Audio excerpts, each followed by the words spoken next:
Hi guys, pababa na pala kami ng Garcia, bali galing kami ng Kabawan dahil umatin nga kami ng mass at nakipamista na rin. Mag-thank you pala ako kay Peter dahil doon kami na nanghalian sa bahay nila. At ito, pababa na nga kami at itong sinakyan ko kay Idol Montenegro po ito guys, bali nakalibre ako ng sakay dahil hindi ko inispik na nagkita kami doon sa chapel ng Kabawan. Bali nagmotor po siya at wala naman siyang kasama kaya nakiusap lang ako na pwede ba makisabay na lang ako pauwi para makalibre na lang tayo ng pamasahe. At pumayag naman siya kaya ito na pababa na kami at ang sabi nga niya guys, bali dadaan daw muna kami ng Mangga kasi tinanong niya ako kung may lakad pa ba ako. Sabi ko, ang lakad ko na lang, pupunta ako ng munisipyo sa Valencia dahil kukunin ko yung mayor's permit. At sabi niya, dadaan muna daw kami ng Mangga dahil may nag-invite din sa kanya doon ng tanghalian. Kaya dumaan po kami ng Mangga bago po bumalik sa bayan ng Valencia.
sa mangga at agad naman kaming hinaiinan ng pagkain. Kaya itong pangalawa naming kain dahil nakakain nga kami sa Kabawan at dito naman sa mangga. Dito. From Kabawan, niabot ag mangga.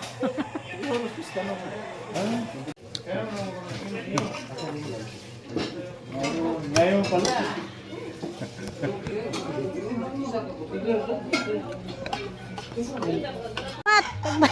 Salamat.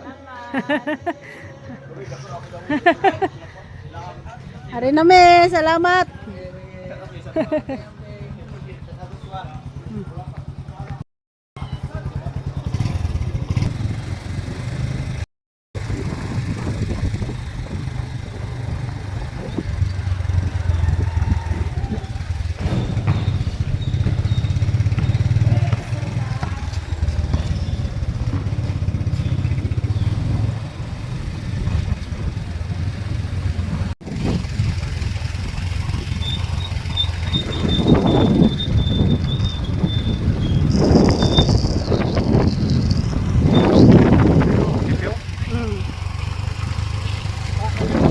Dito na kami sa area ni Idol.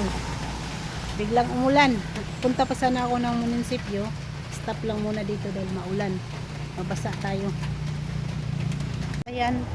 Tapos ko na, nandito na ako sa City Hall at nakuha ko na yung yung mayor's permit sa tindahan.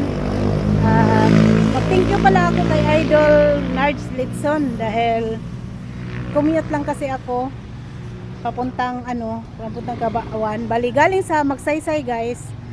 Naglakad ako dahil walang masakyan. Pagdating sa Tubod, nadaanan ako ng sakyanan na taga-amin lang din, yung kapitbahay nila Laura.